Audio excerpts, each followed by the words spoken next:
The 2017-2018 season was a good one for South Africa's Test team.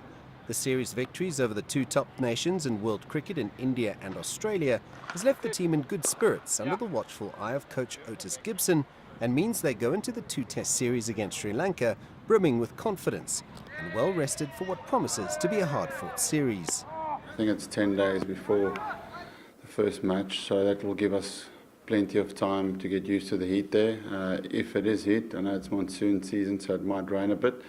So hopefully we can get some dry conditions to get used to and also practice on those conditions there. South Africa's record in Sri Lanka has been a mixed one, with only 2 series triumphs on Sri Lankan soil since 1993.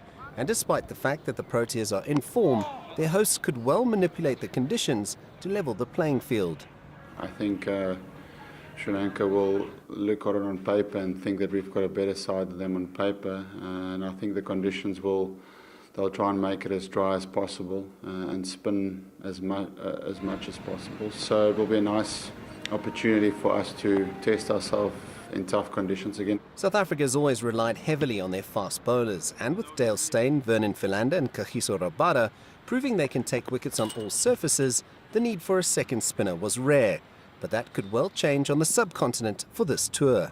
If we wanted to, and there was an opportunity to, because the conditions was really bad, then we can look at a second spinner, and we're taking, as you mentioned, 3 over, just to give ourselves the best opportunity of looking at the conditions, looking at the opposition, what they have in their team, and then picking a second spinner if needed be.